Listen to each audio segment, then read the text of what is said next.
Hello and welcome to Central Coast Adventures. Today we are looking at a backup camera that I bought for my Coleman 17B trailer. I got this on Amazon and it is compatible with the Furrion connection on the back of the trailer. So before I get into the specs, let's go ahead and get it out of the box and check it out, shall we? Oh, no knife required. Got ahead of myself.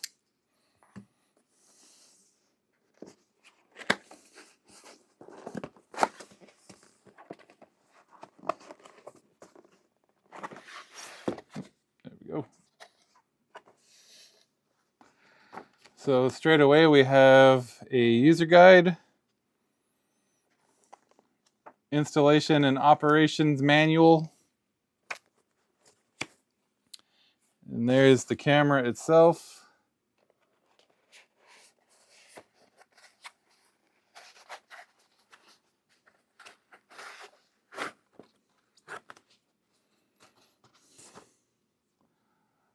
There's the camera itself.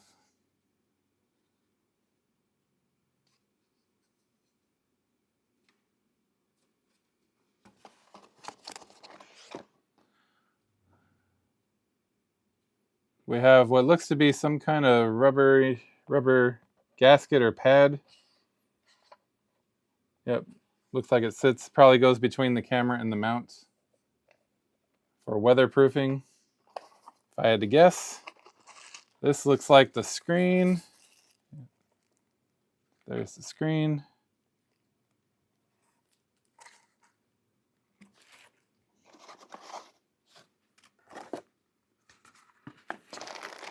And here's all the wiring. Ooh. Get into that more in a moment. They include what looks like a suction cup mount, which I'm not going to use. And then I'm not sure what this is. Looks like another, maybe a mount for the screen. Again, if that's what it is, I'm not going to use it. I bought my own. That completes the box.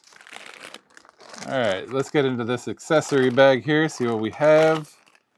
We have a cigarette lighter for the screen, I imagine. But the screen is USB-C, so I probably won't use this. Yep, the screen itself is USB-C. So I'll just use a straight USB-C cable to the power supply that's already in my truck.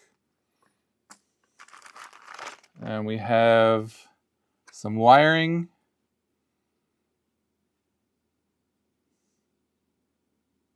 Included a power and ground cable. Some mounting screws. We have a USB-A to USB-C cable. Some antennas. Both the camera and the screen need an antenna. And this looks like some double-sided tape. This is probably for this. Yes, it's for this. So this must be some kind of mount. Yes, it is a mount for the screen. Again, I'm not going to use this guy. I bought my own mount.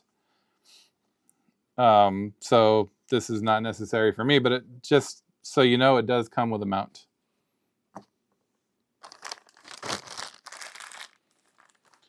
The screen itself, it's a 5-inch screen. It's pretty simple looking. I was hoping to get this set up.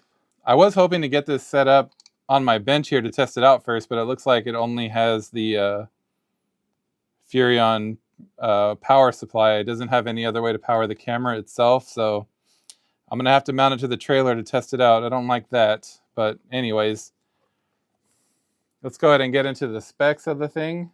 So if your trailer does have the Furrion pre-wired setup, I don't think you're going to need these at all. I think you just plug this guy in. Could be wrong. I'm going to find out in a moment. It also has the mount already for the Furrion system. I believe this is like a weatherproofing gasket that goes between the camera and the trailer. Again, I'll read the instructions and I'll find out in a moment. It is a 2.4 gigahertz wireless signal that goes from the camera to the screen. And that was the main thing that I was a little bit anxious about, how fast it connects and what the connectivity is like. I was hoping to test it out here on my bench before I had to install it, but alas, I'm not going to mess around with those cables and mess this thing up. So I'm just going to go ahead and mount it, and we'll go from there. Oops, I'm putting the wrong one on the wrong side. It is 1080p. Not sure if I mentioned that already. It supports a 4-channel split screen, so you can have multiple cameras on here. It supports 4 channels. It says it supports an SD card for loop recording. Yep, there's this SD card slot right there on the side. So I do have an SD card that I will use for that. That's handy.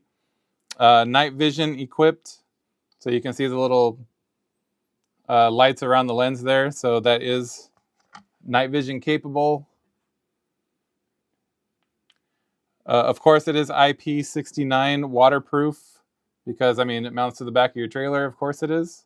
And it says that the 2.4 gigahertz channel is good for up to 240 feet. So that makes me feel a little bit better. Again, I was hoping to get this tested before I mounted it to the back of my trailer, but it is what it is. And lastly, it advertises a 120-degree field of view. So pretty cool, man. Let's go ahead and get it installed, check it out, and I will give you my final thoughts. All right, so just a heads up, I just took this cover off right here that goes over the back for the Furrion enabled or compatible rear view camera, and I don't know what was going on. I don't know if this was Keystone or if this was Camping World, but all 4 of these screws were stripped out, rounded corners. Like, what the hell were you doing, bro? It was so hard and so unnecessarily difficult to get these out because all 4 of these screws were rounded off. Like, I don't know, was this put together on a Friday? Was this dude in a hurry? What the hell, dude? But anyways, just a heads up. And as I mentioned in the unboxing, if you buy a Furrion compatible device, you're just gonna plug it in there. There's no wiring involved. Plug it in there, attach it, and you're good to go. All right, got it all installed. I don't like that the gasket that came on the trailer is a different shape than the camera. And I was attempting to put the gasket that came with the camera up there, but it wasn't working out. So I just snugged it down as tight as I could. And the connection back there looks pretty waterproof, so I'm not that worried about it. But all right, so I'm not sure why my phone was muted for this clip, but anyways, I'm doing a voiceover. I apologize. So I have the camera mounted. I plugged the trailer into my 7-way, and we're gonna test it out right now.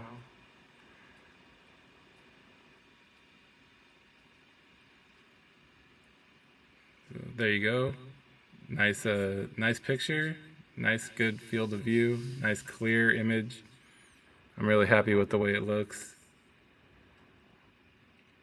I will play around with the angle. I think we can change the angle of the image, but I have to read the instructions. I'm not sure, but that will definitely help me back up. I'm really happy with that image quality. All right, so other than those screws being stripped out, the install went pretty smooth. I will go back and attempt to remove that seal again that came with the trailer because it doesn't exactly line up with the camera that I bought. And I think it lines up enough that it's going to keep water out of there, but I'll still go back and remove that guy later and put the one that came with the camera. I just didn't, I wasn't really sure what I was doing, and I wasn't sure if I was going to damage anything, so I was kind of just trying to be careful. And the screws were long enough to use it with that gasket, even though it didn't line up and match the shape. So I just let it be. Everything behind the camera is pretty self-contained. So I'm not worried about water in that aspect, but I would like to keep water out of the hole where the cable pokes through. So I will go back and change that gasket when I have more time. Again, we were kind of up against the gun. We're taking our first camping trip with the trailer, and I wanted to hurry up and get that done, so I just kind of left it as it was. But other than that, installation was pretty good. As soon as I connected the 7-way, There was about a 2 to 3 minute delay. It was long enough to make me second guess myself. And then it connected to the screen, and the image came up, and the image quality looks really good. I'm really happy with it. And so just note, I don't know if that was like just first time jitters or what. I don't know if it wasn't that long and just in my head it was that long because I was freaking out. But it did seem to have a pretty significant delay from plugging in the 7-way and the camera actually connecting to the screen. The second time around, it might be faster. If it is, I'm not going to edit this video until after we take our trip. So if it does end up connecting faster, I'll post that down in the description or a pinned comment. But the first try was a little nerve-wracking. All right, that's all I have for this one. Thank you again for stopping by. Please smash that like button if you enjoyed this video and help feed that algorithm. I hope you have a great evening, and like always, thank you for watching.